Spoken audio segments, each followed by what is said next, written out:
We've now completed stage 2 and we are with our cabinet ready. If you're planning on constructing the stand before you get to wherever the aquarium is going to be, this is the stage at which you stop, because you can take this and put it in position. You still have access to do the next stage, which is leveling the system. You cannot do this after you put any more parts onto the stand. When choose the position, note carefully the diagram we have in our instruction manual. You must keep at least the width of a body to give you access to the back at both sides of the aquarium. You must leave at least 15 centimeters or about 6 inches between the back of the aquarium and the wall. At the front, you need to have at least the length of the aquarium on one side or the other, in able to put on the color trim and to change the lamp tubes. We'll now move on to the next stage, which is putting the aquarium on top. Again, pay attention to the instruction manual where we show how to sit the aquarium. The back of the aquarium is to be placed exactly in line with the back of the stand. The sides of the aquarium and the front of the aquarium protrude beyond the size of the base. Make sure the aquarium sits in the center so that you've got an even protrusion on either side. We're about to put the aquarium on top of the stand. However, before we do that, I want to show you something which is not connected to the assembly process. However, because we can actually see the back of the aquarium, this is the perfect opportunity to show you how it works. I'm referring specifically now to this area here, which has the flow valve controlling the rate of water that flows from the aquarium down to the sump. Over time, obviously, with a marine system, we can get calcium buildup, or there can be any kind of foreign body that goes in, so we have to be able to take this valve apart, clean it and maintain it. This is done very easily, even when it's 15 centimeters or 6 inches from the wall. It can be done with one hand. However, in order to make that process easier, despite the drawings in the manual, it's best if you do this at least once while you still have full access to the valve itself. Around the valve there are 4 rubber plugs which are protecting 4 stainless steel screws. Pull out the plugs.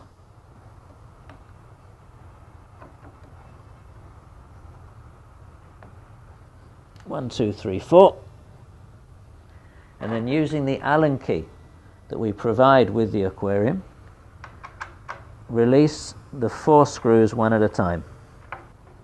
I'm doing all of this as if there was in fact a very small gap, and you can gently pull it away.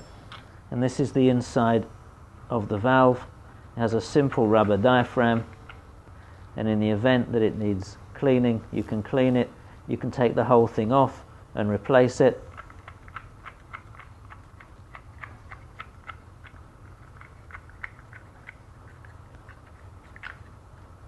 So everything is serviceable.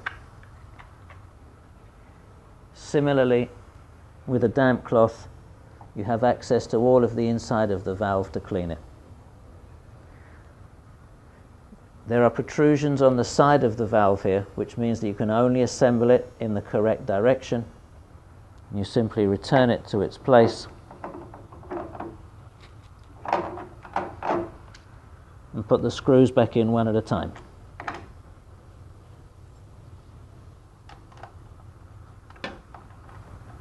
Don't tighten them fully until all 4 screws are in position, and then just give them a final tightening. When all 4 screws are tight, just replace the 4 rubber plugs.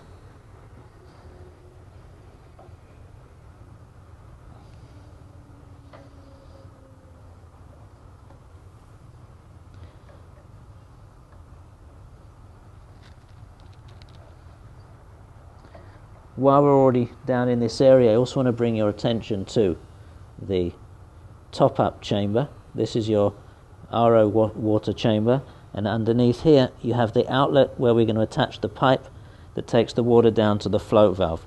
Again, once the aquarium is on the stand, we won't be able to see it. We're now ready to level the aquarium. You could level the stand before we put the glass on, but our experience is best to make sure you've got the weight of the glass on the frame, making sure everything is sitting properly before we do the leveling process.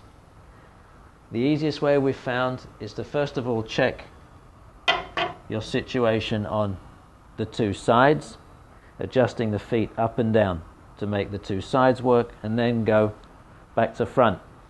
You can put your level on the plastic rail on the bottom of the aquarium, or you can put it along the top. As you wish, they're both accurate and it'll get the same result. It's fully explained in the manual, but by rotating the leg in a clockwise position, you are going to lower the aquarium in that area, and by rotating the leg in the anti-clockwise position, you will be raising the aquarium. I'm not going to show you the process because it's long, but we will now do that, and I'll show you that it is level at the end. Okay, we've finished adjusting the four corner feet, and we now have a level aquarium in all directions. Okay, so we've finished our leveling, and now we're going to raise the lock nut into position on the four corners. This is extremely important because this is what carries the weight of the aquarium. Don't forget to use the spanner or wrench that we've provided with the system, and make sure that is absolutely tight. We do the same thing in all four corners. I've lowered the center leg now so that it is properly in touch with the floor. If you've got a thick pile carpet, make sure that it is not just touching the carpet, but has contact with the floor underneath it. Again, once you're in position, don't forget to raise the lock nut into position and tighten it with the spanner or wrench. Boards of the sump compartment of the chiller compartment. The two boards are fairly obvious which is which. The sump compartment's the large one, the chiller compartment's the small one, and in terms of direction you'll see there is a rounded corner on the sump side that goes in the middle. On the chiller side there's some extra holes cut out here on the side for the panel holders which are in the position there. To put them in, simply place it in and find the right location and drop it into position. One,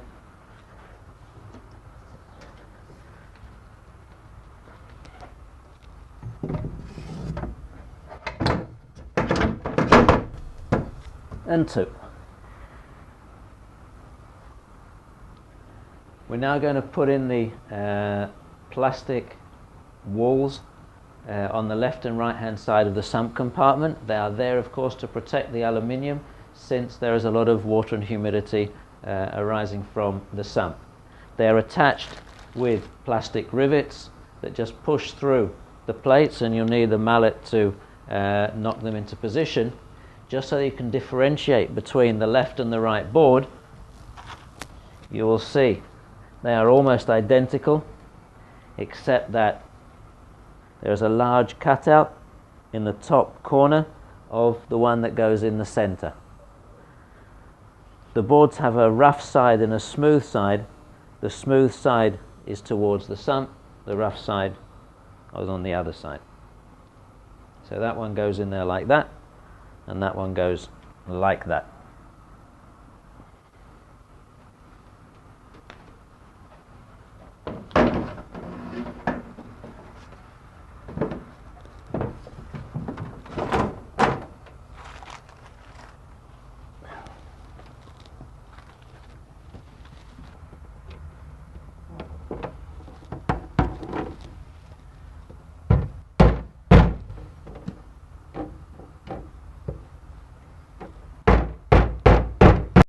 We've now finished installing both of the internal plastic walls. On the Max 500 you'll find this shape piece, and this in fact goes as a fascia surround for the power draw area, and I'm about to put that on. We're now ready to add the color trim to the top and bottom, front and sides of the aquarium.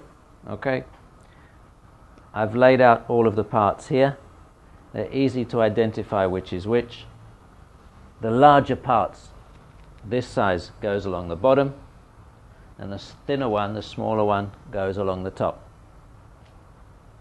In terms of left and right, you will see the smaller ones that go on the sides have a small protrusion at one end. This is always to the front. This, as it happens, is the part that goes on the lower side, and we just line it up with the plastic trim on the side, slide it in. The side ones we have to slide a little bit towards the back. The front one, the top and the bottom, work exactly the same way. This is part of the reason that we have to have at least one width of the aquarium to the side, because we have to either go from this side or from the other side to slide it in. Again, we line it up on the black trim, and it should just slide gently across the front. I've stopped there deliberately. Sometimes it is a little bit stiff, and you can use our same rubber mallet to gently tap the profile into position.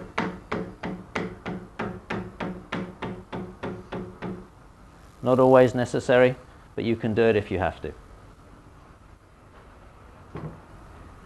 When we've brought the front piece into the center, we take our corner, we put the corner onto the front, and then we slide the side back until it fits correctly in position. On the back we have a plug that we then put into the back of the profile, and we tap that in position with our hand. Now we just do the same on the rest of the parts. We've finished putting on all of the trim. The idea is that there is a small gap between the corner and the centerpiece. There is a gap there that is deliberate, and we just have to move the centerpiece so that the gap is even on both sides, and if possible also top and bottom. Next stage is to put in the sump piping. You'll find one complete manifold. Okay, this is the sump manifold that has a valve for the piping to the skimmer and the valve for the piping to the chiller or auxiliary equipment. Make sure the valves are closed so that afterwards we don't have any unforeseen accidents. The piping is connected to the aquarium with union connectors. We've taped the O-rings into position to make sure they don't get lost in transit. Remember to remove the tape and do a check that the O-ring is actually in position.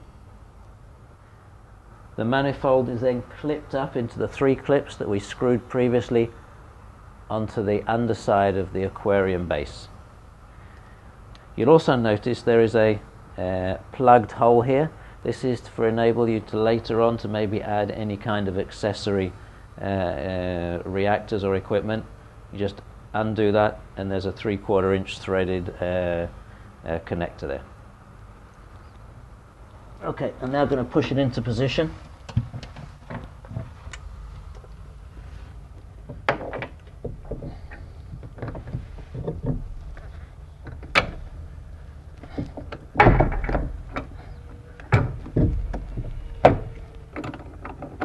Next, we're going to put the chiller return pipe into position by clicking it onto the 2 clips that are on the rear wall. We're now about to put the sump into the sump compartment, but because there is this bracket in the front, we have to lift the sump up and slide it in. When we put it in, we want to position it so that we are just a few millimeters away from the back and a few millimeters away from the sides.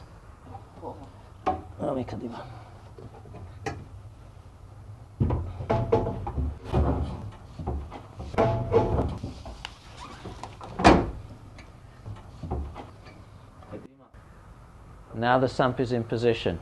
Make sure that the skimmer platform is on its shelf inside the sump, that the 3 grids are there where we place the carbon, and that the line for the top-up water down to the float valve goes up through the hole at the back here. And in a minute we're going to attach that to the outlet of the reservoir at the back of the aquarium. I've just removed the cover from the overflow chamber. I'm now going to connect it to the piping that's come from the float valve. We connect that up, and now I'll return it to a position. We're now going to connect the 2 down pipes that go from the valving system here at the back down into the sump.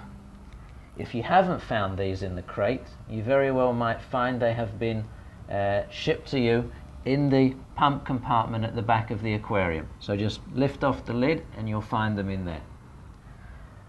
Again, we've taped the tops to make sure the O-rings don't fall off. Remove the tape and make sure the O-rings are there before you put them in. To get them in, feed them one at a time through the hole in the back. I can't show it to you, but as they come down, you'll see them coming out above the sump.